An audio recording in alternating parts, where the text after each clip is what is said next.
أعوذ بالله من الشيطان الرجيم بسم الله الرحمن الرحيم وإن منهم لفريقا يلوون ألسنتهم بالكتاب لتحسبوه من الكتاب وما هو من الكتاب ويقولون هو من عند الله وما هو من عند الله ويقولون على الله الكذب وهم يعلمون ما كان لبشر أن يؤتيه الله الكتاب والحكم والنبوة ثم يقول للناس كونوا عبادا لي من دون الله ولكن كونوا ربانيين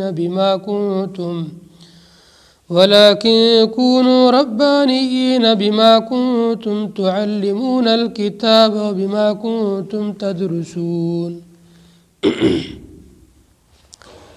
پچھلی آیات کے اندر اللہ تبارک و تعالیٰ نے اہل کتاب کی، یہود اور نصارہ کی چند بری خصلتوں کو اور ان کی مذمت کو بیان فرمایا تھا۔ آج کی ان دونوں آیات کے اندر بھی اللہ تعالیٰ یہود و نصارہ اہل کتاب کی دو برائیوں کو ذکر کرتے ہیں۔ آیت نمبر 78 کے اندر تو یہود و نصارہ کی یہ برائی بیان کی کہ ان کے جو بڑے علماء ہوتے تھے وہ اللہ تبارک و تعالیٰ پر جھوٹ گھڑتے تھے، اور جھوٹ گھڑنے کا ان کا طریقہ یہ تھا، اللہ تعالیٰ کی جو کتابیں تھیں ان کتابوں میں تحریف کرتے تھے۔ توریت اور انجیل، توریت میں جو اللہ تعالیٰ کی طرف سے نازل شدہ حکم ہوتا تھا اس حکم کو مٹا کر کے اس کی جگہ پر اپنی طرف سے ایک بات لکھ کر کے اور پھر اس کی نسبت اللہ کی طرف کر دیتے تھے، اور پھر لوگوں کے سامنے جب کتاب پڑھتے تھے تو ان لوگوں کو پتہ ہی نہیں چلتا تھا کہ یہ جو پڑھ رہے ہیں یہ اللہ کی طرف سے اترا ہوا ہے، یہ خود ان کا لکھا ہوا ہے۔ یہ لوگ کہتے تھے یہ سب اللہ کی طرف سے اترا ہوا ہے، ہم نے اس میں کوئی کمی بیشی نہیں کی ہے۔ اس طریقے سے یہ لوگوں کو دھوکہ دیا کرتے تھے۔ تھوڑے سی دنیا کے خاطر، تھوڑے سے پیسوں کی خاطر، تھوڑی سی لوگوں کے درمیان میں عہدے اور عزت کے خاطر یہ اتنے بڑے گناہ کا ارتکاب کرتے تھے کہ اللہ پر جھوٹ گھڑتے تھے۔ ایسی کتاب کے اندر چیزوں کو ملاتے تھے اور ان کو پڑھتے تھے، اور لوگوں کو کہتے تھے کہ یہ اللہ کی طرف سے ہے۔ اتنا بڑا اللہ کی طرف جھوٹ۔ وَإِنَّ مِنْهُمْ، اور بے شک ان اہل کتاب میں سے، لَفَرِيقًا، ایک گروہ ایسا ہے، ایک جماعت ایسی ہے، یلوون السنتہم بالکتاب، جو زبانوں کو مروڑ مروڑ کر کے پڑھتی ہے کتاب کو، لتحسبوہ من الکتاب، تاکہ تم اس کو کتاب سمجھو، وما ہوا من الکتاب، حالانکہ وہ کتاب میں سے نہیں ہے۔ جو یہ کتاب کہہ کر کے اور سمجھ کر کے لوگوں کے سامنے پڑھ رہے ہیں تو اتنا اس کو بنا کر کے سوار کر کے پڑھتے ہیں کہ لوگوں کو آسمانی کتاب اور ہماری عبارت جو ہے ہماری طرف سے لکھا ہوا ہے اس میں بالکل فرق نظر نہ آئے، جیسی اس کی عبارتیں ہیں ویسی کی ویسی ہماری بھی عبارتیں ہو جائیں۔ اس لیے ان کو زبان کو بہت زیادہ توڑ مروڑ کر کے اپنی عبارتوں کو کتاب جیسی بنانے کے لیے پڑھنا پڑتی تھی۔ تو یہ اپنی طرف سے احکامات ملا کر اللہ کی طرف منسوب کرتے تھے۔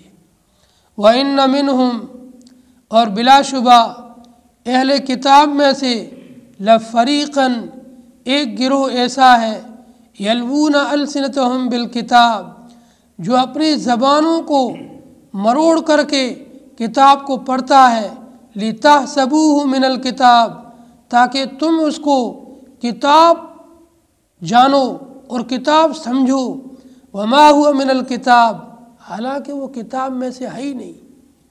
جو یہ پڑھ رہے ہیں اپنی طرف سے لکھے ہوئی چیزیں ہیں، کتاب میں ہے ہی نہیں، اور لوگوں کو ایسا محسوس کرواتے ہیں کہ یہ کتاب ہی کا حصہ ہے۔ وَيَقُولُونَ هُوَ مِنْ عِنْدِ اللَّهِ، اور یہ کہتے ہیں کہ یہ اللہ کی طرف سے ہے۔ وَمَا هُوَ عِنْدَ اللَّهِ، حالانکہ وہ اللہ کی طرف سے نہیں ہوتا ہے۔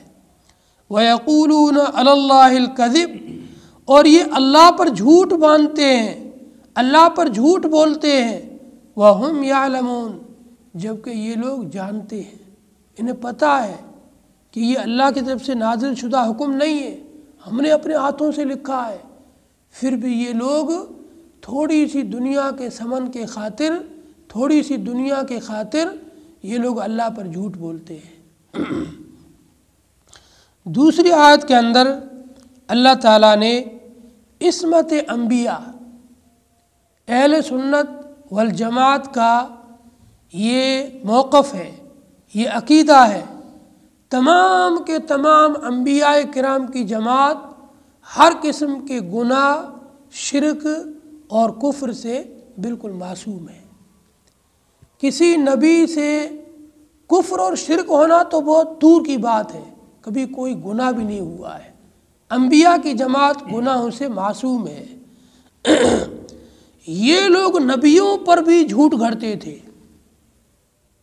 ان کو جب لوگ کہتے تم شرک کرتے ہو، اللہ کو چھوڑ کر کے دوسری چیزوں کو مانتے ہو، اللہ کو چھوڑ کر کے تم نے عیسیٰ کو الہ بنا دیا، تم نے اللہ تعالیٰ کے ساتھ میں عزیر کو بھی اللہ کا بیٹا بنا دیا، یہ تو تم شرک کر رہے ہو۔ تو یہ کہتے تھے کہ ہم ایسے تھوڑی کر رہے ہیں، ہمیں نبیوں نے کہا ہے جب ہم کر رہے ہیں۔ اپنی غلطی اور اپنے گناہ کو یہ نبیوں کے ساتھ ڈالتے تھے، ایسے یہ جو ہے بیوقوف اور نادان تھے۔ اپنی غلطی کو، اپنے گناہ کو نبیوں کے ساتھ ڈالنا کہ یہ گناہ تو ہم سے نبی نے کرایا ہے، یہ غلطی ہم سے نبی نے کرائی ہے، نبی کے کہنے پہ ہم لوگ یہ کام کر رہے ہیں۔ اتنا بڑا یہ لوگ جرم کرتے تھے۔ اس وجہ سے یہ لوگ انبیاء کو بھی معصوم نہیں چھوڑتے تھے۔ یہود و نصارہ نبیوں پر بھی گناہوں کا الزام لگا دیتے تھے، جبکہ ہمارا ایمان والوں میں سے جو اہل سنت والجماعت کا موقف اور عقیدہ یہ ہے کہ انبیاء کی جماعت حضرت آدم علیہ السلام سے لے کر آخری نبی محمد مصطفیٰ صلی اللہ علیہ وسلم تک جتنے بھی نبی آئے، تمام کے تمام انبیاء ہر گناہ سے بالکل پاک اور صاف ہیں۔ اللہ نے ان سے کوئی گناہ کروایا ہی نہیں، اللہ نے ان کو گناہوں سے محفوظ رکھا اور گناہوں سے معصوم رکھا ہے۔ ما کان لبشر ان یؤتیہ اللہ الکتاب والحکم والنبوۃ۔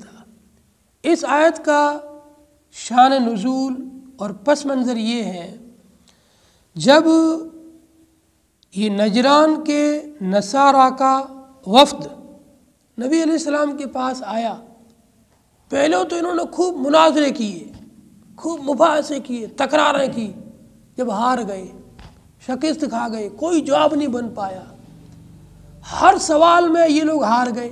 اللہ نے قرآن کے اندر آسمان سے آیتیں نازل فرما فرما کر ان کے جواب دیتا رہا۔ جیسے جیسے یہ نبی سے مباحثہ کرتے رہے، اللہ آسمان سے آیتیں نازل کرتا رہا قرآن کی، اور ان کو جواب دیتا رہا۔ یہ بالکل لا جواب ہو کر کے شکست کھا گئے۔ اخیر کے اندر انہوں نے سوچا ہم تو ہار تو گئے ہی ہے، تو کیوں نہ ہم ایک جو ہے حربہ اور اپناتے ہیں، کیا پتہ یہ ہماری چالاکی، حربہ، ہوشیاری کام آ جاوے۔ تو انہوں نے کہا اے محمد، جس طریقے سے ہم عیسیٰ علیہ السلام کو الہ مانتے ہیں، عیسیٰ علیہ السلام کو معبود مانتے ہیں، اور عیسیٰ علیہ السلام کی ہم پوجا اور پرستش کرتے ہیں، تو آپ حکم دے دو، ہم آپ کی بھی عبادت کرنے لگ جائیں گے اور آپ کو بھی الہ سمجھیں گے۔ اللہ تعالیٰ نے قرآن میں آیت اتار دی، کسی بشر کے لیے، کسی انسان کے لیے، جبکہ اس انسان کو اللہ کتاب دے، حکمت دے، نبوت دے، یہ سب چیزیں عنایت کرے، اس کے بعد بھی وہ انسان کہنے لگے اللہ کو چھوڑ کر میری عبادت کرو، اللہ کو چھوڑ کر مجھے معبود بناؤ، یہ اس بشر کے بالکل شان کے خلاف ہے، ایسا ہو ہی نہیں سکتا ہے۔ وہ انسان اور وہ بشر ایسا کر ہی نہیں سکتا ہے۔ تو نبی علیہ السلام نے انکار کر دیا، نہیں بھائی، نہ مجھے الہ بننا ہے نہ مجھے معبود بننا ہے، تم جو عیسیٰ علیہ السلام کو الہ اور معبود بنا کے بیٹھے ہو، ہم تو اس کا بھی انکار کرتے ہیں۔ ہم تو کہتے ہیں عیسیٰ علیہ السلام بھی عبدہ و رسول، اللہ کا بندہ ہے اور اللہ کا پیغمبر ہے، اللہ کا رسول ہے، وہ الہ نہیں ہے، معبود نہیں ہے۔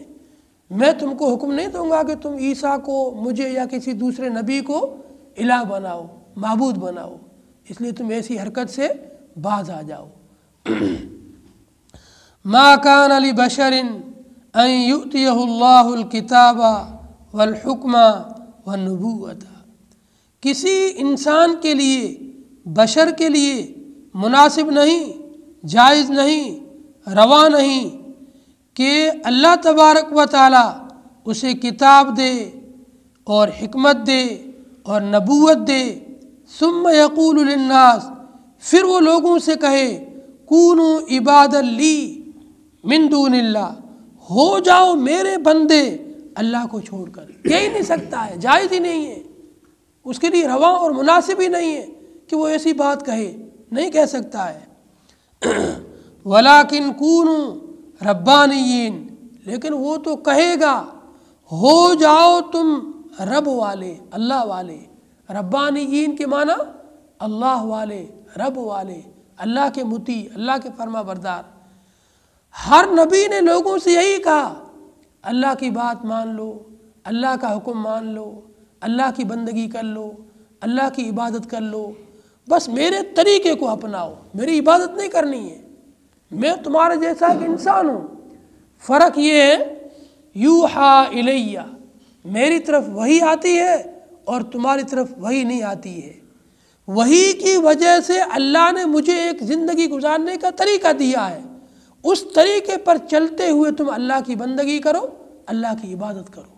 باقی عبادت تو اللہ کی ہی کرنی ہے، بندگی تو اللہ کی کرنی ہے، بات تو اللہ کی ماننی ہے، بس جس طریقے سے میں مان رہا ہوں اس طریقے سے تم بھی مان لو، ماننے کا طریقہ تم میرا اپنا لو، کیونکہ مجھے جو طریقہ ملا ہے وہ اللہ کی طرف سے ملا ہے، میں نے اپنی طرف سے تو یہ طریقہ ایجاد نہیں کیا ہے، اللہ نے یہ طریقہ مجھے دیا ہے۔ ہر نبی نے لوگوں سے یہی کہا ہے۔ ولیکن کونوا، لیکن وہ نبی تو کہے گا ہو جاؤ تم رب والے، بما کنتم تعلمون الکتاب، اس لیے کہ تم لوگ کتاب کو پڑھتے تھے اور پڑھاتے تھے، وبما کنتم تدرسون، اور اس لیے کہ تم لوگ پڑھتے تھے۔ بھائی تم تو اہل کتاب ہو، اتنے بڑے علماء ہو، خود کتاب کو دوسروں کو پڑھاتے تھے، پڑھتے تھے، اتنا سارا علم ہونے کے باوجود بھی ایسی باتیں کرتے ہو۔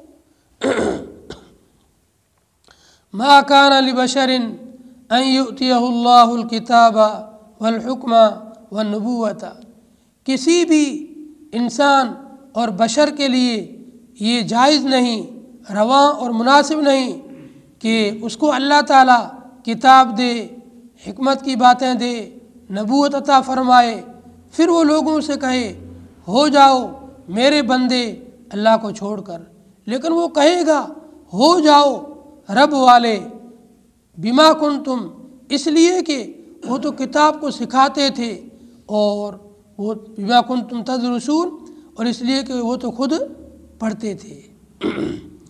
اگلی آیات کے اندر بھی اسی طریقے سے ان اہل کتاب ہی کا ذکر ہے۔ ولا یأمرکم ان تتخذوا الملائکۃ والنبیین اربابا، اور نہ وہ نبی تم کو حکم دے گا کہ تم فرشتوں کو معبود بنا لو یا کسی نبی کو معبود بنا لو۔ ایامرکم بالکفر، کیا وہ تم کو حکم دے گا کفر کا، بعد اذ انتم مسلمون، بعد اس کے کہ تم لوگ اللہ کے فرما بردار بن چکے ہو، اللہ تعالیٰ کی بات مان چکے ہو۔ یعنی کوئی بھی نبی یہ حکم نہیں دے گا کہ مجھے رب مان لو، میرے بندے بن جاؤ، میری عبادت کرو، یا کسی فرشتے کو رب مان لو یا کسی دوسرے نبی کو رب مان لو، بلکہ وہ تو یہی کہے گا ربانیین، اللہ کو رب مان جاؤ اور اللہ تبارک و تعالیٰ کے ہو جاؤ۔ بقیہ یہ لوگ جو یہود و نصارہ الزام لگا رہے ہیں کہ ہمیں نبیوں نے حکم دیا تھا کہ ہم نبیوں کو اللہ کا بیٹا بنائیں یا نبیوں کو الہ بناویں، یہ سب کے سب اپنی طرف سے من گھڑت باتیں ہیں جن کے پاس کوئی سند اور کوئی دلیل نہیں ہے۔ اللہ تعالی ہم سب کو قرآن پاک کی صحیح سمجھ اور عمل کی توفیق عطا فرمائے۔ اللہم صلی علی محمد عبدک و رسولک، صلی علی المؤمنین والمؤمنات والمسلمین والمسلمات، ربنا آتنا فی الدنیا حسنہ وفی الآخرۃ حسنۃ وقنا عذاب النار، یا حی یا قیوم برحمتک نستغیث، نسألک موجبات رحمتک وعزائم مغفرتک والغنیمۃ من کل بر والسلامۃ من کل اثم، لا تدع لنا ذنبا الا غفرته ولا هما الا فرجته ولا حاجة هي لك رضا الا قضيتها يا ارحم الراحمين، صلی اللہ تعالی علی خیر خلقہ محمد وآلہ واصحابہ اجمعین برحمتک یا ارحم الراحمین۔